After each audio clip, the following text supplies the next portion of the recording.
Hi, Erik. Hi. It was obviously a challenging game at Newcastle, a difficult day. Lots of things have been brought up since then. What's your reaction? We had a week with 2 good performances and 1 bad performance. So and from there on we carry on. I think the team is in the good direction. I think we played very good football. We scored brilliant goals against Galatasaray and against Everton. So against Newcastle we didn't play great. We knew that. We were not happy with that performance, but although we stayed in the game till the final moment, with a little bit luck even there, we had 2 good opportunities in the end, so we could have even steal a point.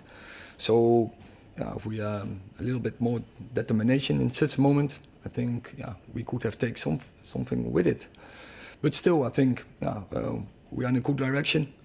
We are in the ranking. Of course, we dropped, but I think we are not too far away. So we are okay. You've mentioned previously togetherness and unity as key attributes. Do you believe that you have the buy-in required from the players to make this job, this club, successful? Oh yes, I'm sure.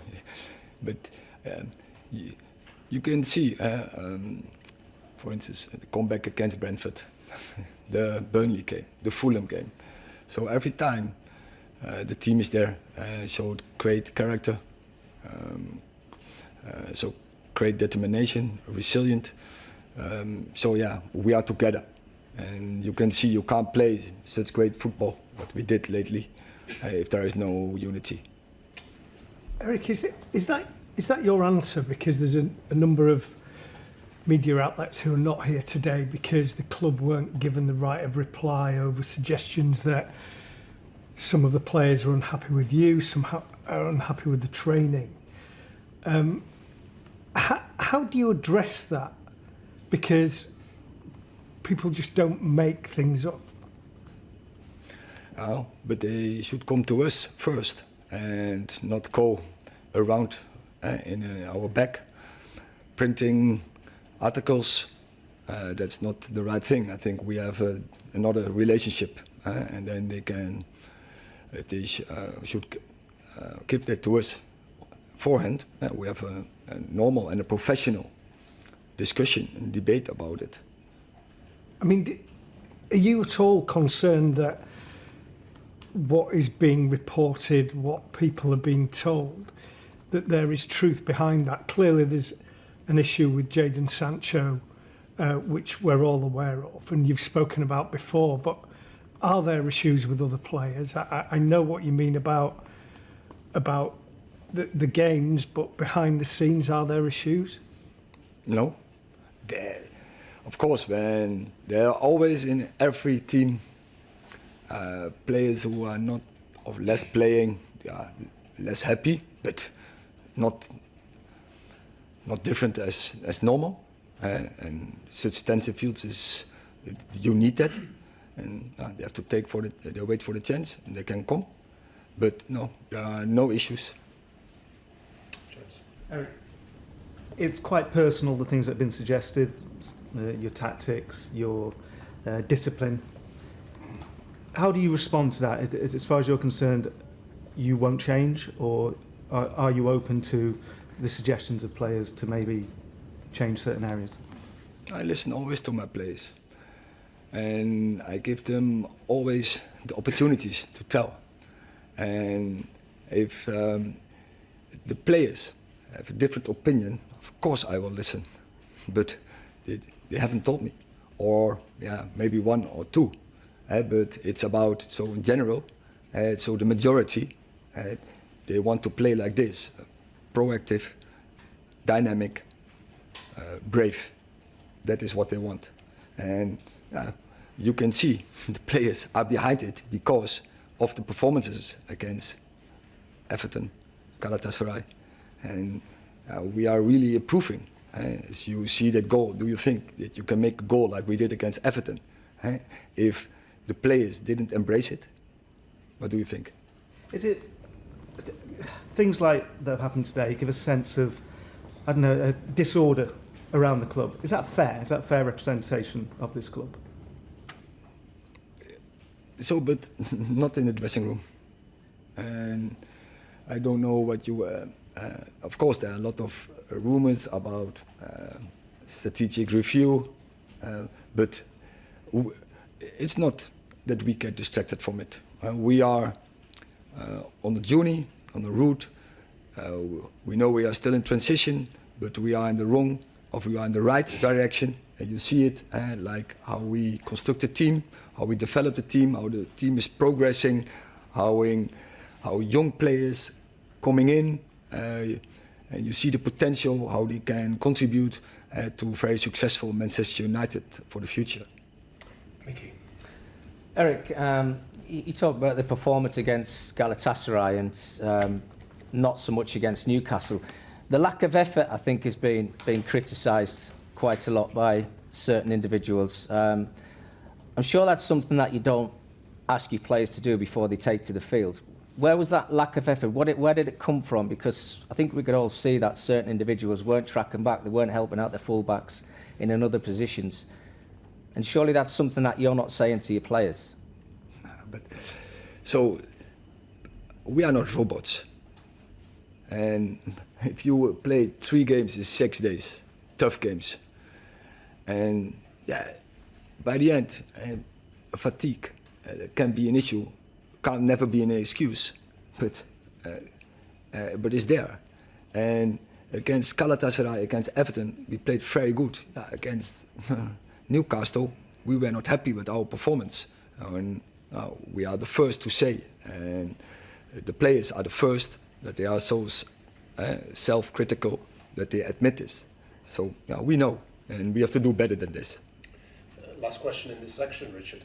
Hi, Erik. Obviously, Marcus Rashford has received lots of negative attention after the Newcastle game. How is he feeling?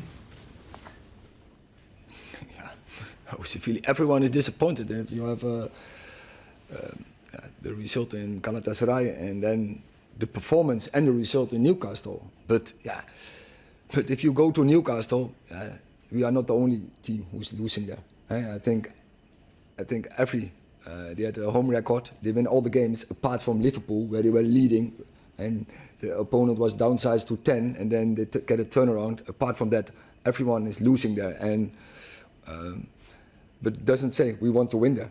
And we did everything what was in our power, but definitely our performance wasn't good enough. No, I think it's the time. We cannot change the time. I think it's always good to play in Old Trafford because it's an amazing place, amazing stadium, fans, team, club, and yes, it's a great opportunity always to play there. But I think we are all in similar level with different situations, and I don't say that it's a good moment to go there. The most important is to be ready to compete because we're going to face a team that is going to be tough because for sure they want to win, and as we are a team that we want to keep our momentum to build from Brighton and to be high on the table. And for us it's important. If we want to be in a different position, it's a game that we need to go there and try to win. You spoke about the momentum. Yes. And obviously off the pitch at Chelsea now things seem to be settled nicely. Not the case, it seems, though, at Manchester United. There's a lot of noise surrounding the club about what's going on behind the scenes. No, I don't know. I am focused in my club, focus here. I think we need to do much better and we need to do the thing better. I think that is a process that only I can explain, but never compare with another club. I think it's little by little. I think step by step we are building something that we believe that is going to be amazing for the future of the club. That is a period of time that always is about to settle the things and to earn the thing that we want, but never to compare with another club because I think it's not fair. There's reports, and I asked you to comment on them, of a split in the dressing room, up to half the players not liking Erik Ten Hag. Do you feel sorry for him because you've managed the egos of the biggest names in football, Mbappe, Neymar, Messi? Could you give me some advice about how to handle that? No. I think I am only a coach that try to do my best with my coaching staff, and we are no one to capable to give advices to my colleagues. I think they have experience, and of course I'm not going to talk about what is going on there or in another place, because it's not my duty. I need to be focused because we have many things to deal with here, and no, I am very respectful, and of course I'm not going to talk about what happened in another club. You've got a better project here in Where're Man Utd because you've got so many young players who you can mould into your way of doing things. Are you glad you were linked with the United job on several occasions? Are you glad now that you didn't take it? Again, I'm not going to talk about the another. Yes, you laugh, but you try to make me talk too much, and made a mistake. But I'm not going to make a mistake. Look, we need to be respectful with another club. I am not the person to talk what is going on in different clubs. If you ask me if I am happy here, yes, I am happy here in this project. Of course, different to another, and of course, and we are dealing with many situations that we need to improve also, and of course, maybe if someone see the project from outside to Chelsea, maybe some people, believe that we need advices or opinion from outside. But I am so respectful with another club, and of course, we are building something here. We are working really hard, and we are 200% focused into try to evolve and develop the project that we want all together. And of course, that is my focus in to try to deliver the show for this football club. Of course, thank you. You're welcome. I'm Mauricio. It's also worth adding about Newcastle as well that they have huge injuries to the squad. In terms of their starting 11, it's not too bad. It's just the fact that they played a really difficult game in Europe in midweek and then came off the back of it to play again at the weekend. They're going to be playing again in midweek. So they could be stretched very thin in terms of what they're asking the players to do at the moment. But even with that, Manchester United just don't look like they're clicking. Do you remember we sat here, was it 2 weeks ago, where like Man United are actually the form team in the league? Yeah. But they were playing teams in the bottom half. They still haven't got a point against a single team in the top half of the table. Yeah, and what I noticed in the Newcastle game is how well coached Newcastle were, and how inadequate Man United were in trying to break it down. The pressure that Newcastle put on them, and from the start of the game, you've got Guimaraes pushing in on Kobe Mainu, stopping him. You got Almiron pushing in on Luke Shaw and getting pressure. They're getting Dalot getting pressure, so they constantly had to kick the ball straight into Newcastle, who then got the ball and went back at them. It was a real mauling 1-0. They really were all over them, and they had no answers for it. You looked at the players. There's not enough intensity, vigour. I don't know what they're doing tactically in respect of their system, how they're playing in their system, how they're going to try and break a system down. We saw with Jurgen Klopp, he's changed it to 4-2-3-1 when it's not going quite. He didn't even change it, Ten Hag. The question in respects of blame has to lie at both doors. The players don't look like they know what they're doing now, and the manager, we're looking at tactically, it doesn't look like he knows what he's doing now. Sure, it's very individual as well. I think when you're playing a team that's struggling, the one thing you could count on, I'm sure you had the same right, was that you could lean on your teammates. If I'm not playing very well, I can lean on him and they'll help me get out of it. But they're all looking after themselves. So you can't really do that. So Rashford's having a tough time. He thinks, I'll lean on Bruno. But Bruno's doing his own thing. Then Bruno's having a bad time. I'll lean on Garnacho. But he's doing his own thing. So at the minute, you've got 11 individuals out there. Yes, they're good players. But when you play against a well-coached team like Newcastle, you'll get beat every single time. With Marcus Rashford, there's been criticism of him, which I know you've been sort of reluctant to join in on at times, right? Because it feels sometimes that it's getting on the bandwagon. When you see the performances, this one against Newcastle, the one against Everton, is there evidence to support criticism of him? Yeah, I think so. I think when I watched this game and watched it quite intently, and yes, he's still trying to take on, but like they're just, if you look at his manner, the body language. People say, oh, here we go, the body language again. It's just, it's how you react. And I heard Jamie Carragher say something very, very interesting about being a local player and what it means to the fans. I thought it was a fantastic point that you have to, just like he did, just like Steven Gerrard did, just like Saka at Arsenal. You know, we saw Saka and Emile Smith-Rowe a couple of years ago, literally them two young players dragging that team through, and you have that responsibility whether you like it or not. And unfortunately, watching that game and a few games, and I've seen it from Anthony Martial as well, they do seem to like, there's no fight in them. It's definitely different as well. I think, like you say, there's a different pressure when you are local. You've carried them through a lot. You've been through this whole different era now, and you've been the player that people have looked up to. And I think the criticism in the past has focused so much off the pitch, which isn't fair at all. And I think this criticism is now about having to be a leader and having to show up to bring your teammates with you. I think Garnacho is guilty of a lot of the same things in that match as Rashford was, which was not tracking back, not picking up your runners, being too easy. That's a young player looking at a more experienced player. And I know we're not talking about a 28, 29-year-old in Rashford, but we're talking about an experienced player flow where you've got a young player that he should be setting an example to. You look at the way the way Bruno acts on the pitch. Ever likely you've got a young player like Garnacho who's doing that because they haven't got anybody to pull them in line or anybody to look at as an example on how you should be playing. And this is why, as much as we can look at someone like Garnacho and say he needs to liven himself up, they need to be setting a better example for some of those young players because this is something that's not synonymous with Man United.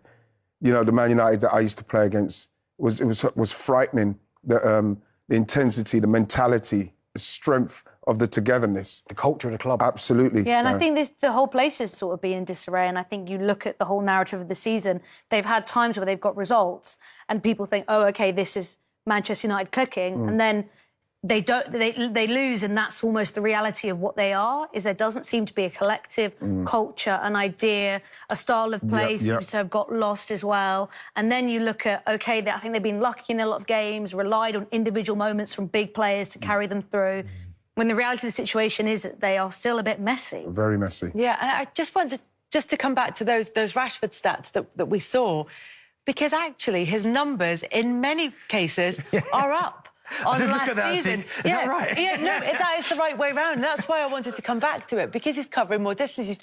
He's trying more. You know, he's shooting more. They're not on target, but there's not really that much in there. And it's a couple of goals compared to 4, 1 assist compared to 2. There's not that much in it, really. What were you also about Rashford from last season, though? A lot of his work kicked in after the World Cup, and that's where we started to elevate. Because he hit form in that World Cup and carried it through. And he's had injury issues, but I do think he's a very form player. He needs that to carry him through. He needs to be in a good place.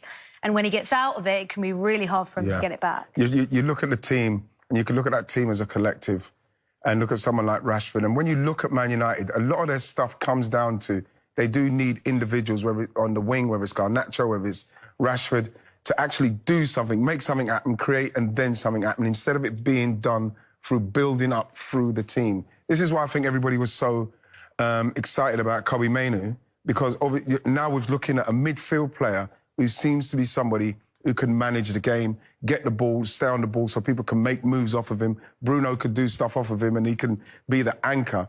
But what happened with him in Newcastle, which again Eddie Howe's got to take a lot of credit for, is he just got Guimaraes, go and mark him.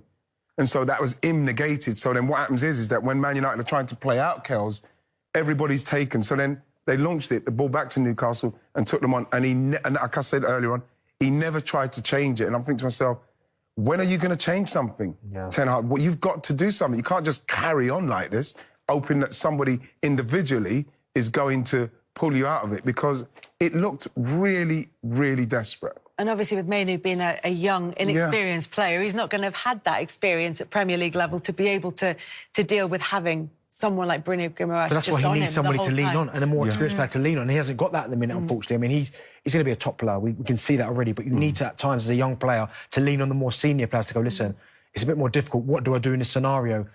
And they haven't got that at the minute. Everyone's trying to look after themselves, so it's a difficult place to be in. And it's another difficult game for Manchester United coming up in this round of midweek matches in the Premier League, because Manchester United are at Old Trafford up against Chelsea on Wednesday night as part of a full programme of games that are taking place in midweek. There's some really interesting ones in there. Manchester City going to Aston Villa could be a crucial one. Big game at the bottom, and for Newcastle as well when Everton face them. Everton desperate for points. Newcastle, of course, looking to keep pace at the top end of the table.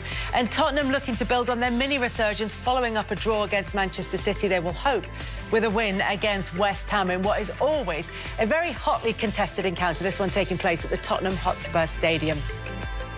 And then, of course, there's another round of games at the weekend, which we will be reflecting on at the same time next week. For now, though, thank you very much to Darren. Thank you very much to Flo. Enjoy this week and next weekend's games in the Premier League, and we'll see you same time next week. Well, after the draw in Paris and the win yesterday, a good few days for Newcastle United. And for Anthony Gordon, the best thing, Don, is, as you can see there, adding goals to his undoubted ability now. And those are home goals. Look at who he scored them against. Liverpool, Arsenal, Chelsea and Manchester United. 4 games in a row, I think, since Shearer. I think what you're seeing from Anthony Gordon, you see a player that looks confident. He's really fit. He's staying away from injuries. He's obviously a talent. We knew the talent was there when he was playing at Everton, but they've spotted something, Newcastle, where they thought they can add to that. And I've got to say, I never expected any other result than a Newcastle win, with no bias. And I thought Newcastle trampled all over Man United. I thought in every area they were too fit, they were too strong, they wanted it more, there was more desire, they had more quality. And as Eddie Howe said there, it was 1, but it should have been 4 or 5. So that's the Newcastle fan. What about the ex-Newcastle player? They thoroughly deserved it, no question about that. And and you were in Paris, after the disappointment of the late equaliser in Paris, says a lot about the team as well, how they came back. Yeah, I was in Paris myself. I was in Newcastle last night watching this live. You know, as Don rightly says, the whole first half, 0-0 half-time, I couldn't believe it. Should have been a couple of goals up at half-time. You think, can Man United sneak something second half, which would be an injustice, in my opinion. But again, they kept going second half, and Anthony Gordon, you mentioned there at the start, what a turnaround he's had. He had a probably slow start to his Newcastle career. Went away in the summer, the under-21s England player of the tournament, come back, he's been absolutely on fire, and the fans absolutely love him. I seen him a couple of weeks ago up at the St James as well. He goes, he just loves playing for Newcastle. He says the atmosphere, the buzz around the city, the whole place is alive. And he says you can see by his performances, Mark, he's been brilliant. Well, you know what it's like when it is alive at St James's Park, and you know what it's like when you were a boy when it was alive at St James's Park.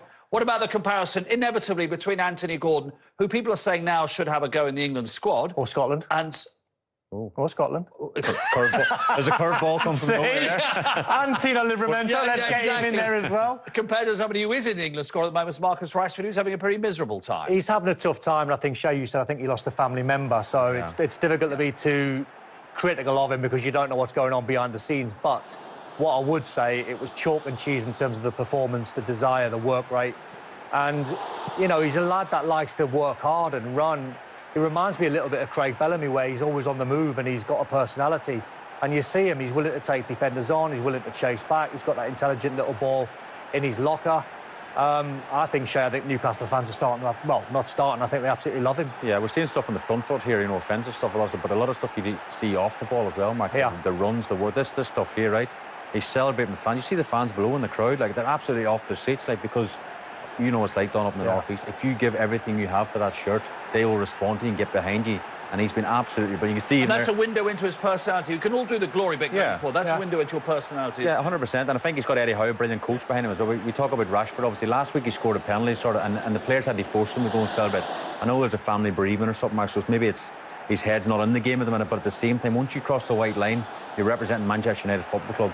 You're expecting a response, give the ball, or you're expecting to sprint into positions. You're expecting to, I don't know, just do the simple things right. I mean, this is not a difficult pass, just to pass him in. It's overhit and see, that I would forgive, but it's the reaction.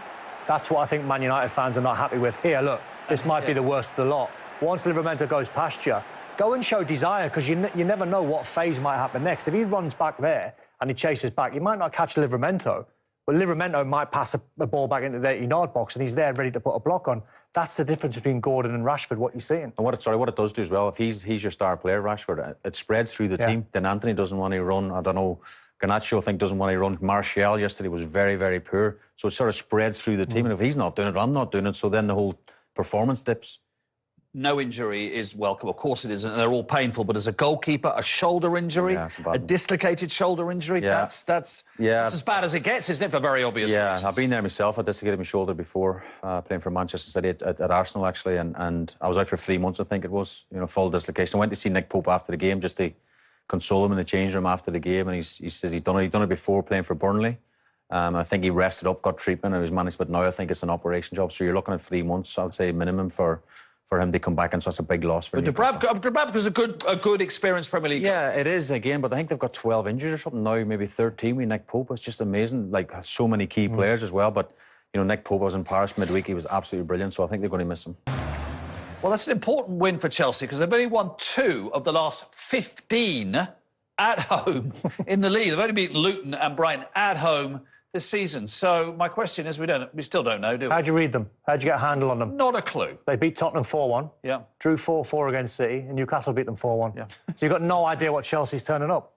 They're still a work in progress, obviously. But you can't call any of their results. I thought this game might have been a draw today, so credit to them for getting the win. But we're no closer to the answer. More to the point, Pochettino's not probably any closer. I do think they've got the right manager, and I think they just need to stay calm, give him the time to get his team bedded in, and you will see they've got the quality. They've spent an absolute fortune, Mark, haven't they? So I think given the time and his method, you can see some of the games, some of the performances, there's something there to build on for sure. Obviously, not a good result, and that breeds confidence. So just give him some time. Second week in a row, the captain's been sent off. We saw Reece James at James's Park. Yeah. It's the second time he's been sent off in the first half of a Premier League match. Well, it's almost like he knows the competition for places. He's so keen to make an impression. Yeah, it's coming from a good place, isn't it? Yes, yeah. It's not like when we see, other senders off in the Premier League where you think, what's he doing there? Even though I'm still thinking, what's he doing there? Because the second one, it's a crazy tackle to make. That's a routine foul. That can go either way, to be honest. But this one, when you're on a yellow, you've just got to take those extra couple of steps. There's a covering defender. Thiago Silva's in front of him. That's it. He catches Billy Gilmour across the ankles, doesn't take any of the ball, and the referee made absolutely the right call. On a yellow card, you can't make that tackle. Thiago Silva's there. Just got to be a bit savvier. Sometimes if it's a last-dash tackle, you're trying to save a goal or you're trying to save something or save your teammate, but it's in the middle of the field, as you say, there's a defender there. It's a silly challenge. Brighton only 1 win in 8 in the league, but they're through in Europe, and I think probably can we let them off, if you like, that sort of inconsistency when it's the first time they're in Europe and they've now this week qualified for the knockout stages, which is a brilliant achievement. Yeah, and again, we talk a lot about Thursday, Sunday. It's a grind, and it's the first time Brighton and this group of players have been there. So, give them. I think they'll be fine this season. They're having a steady season. Are you expecting for Chelsea in the second half of the season, almost at the halfway stage, to see a much more consistent pattern?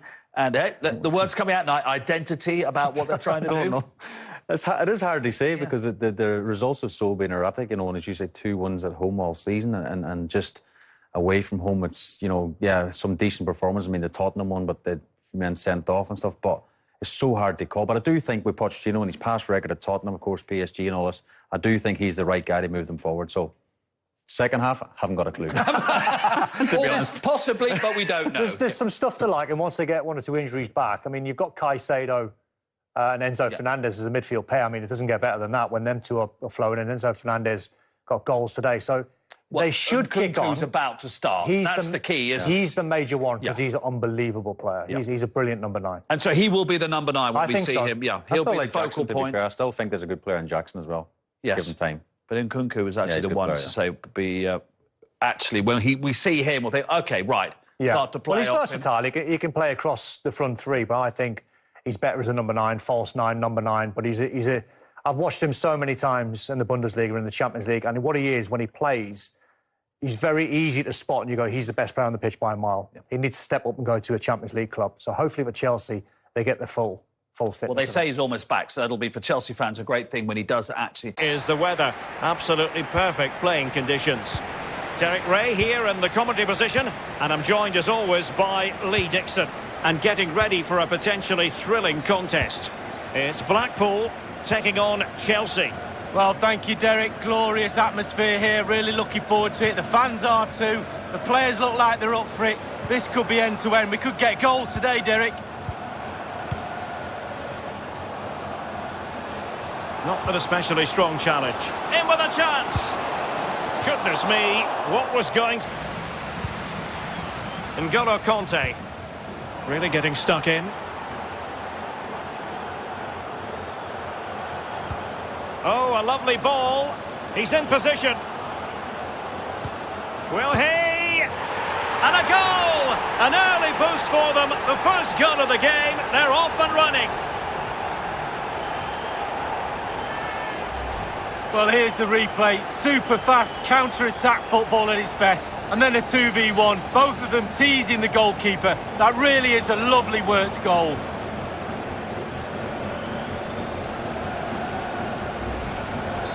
So the match has restarted. 1-0 here.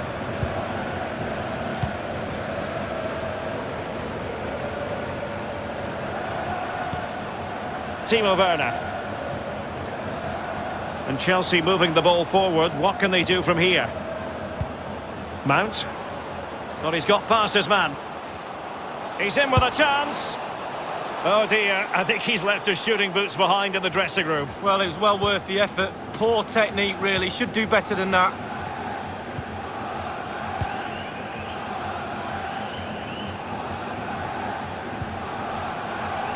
Really a very poor ball.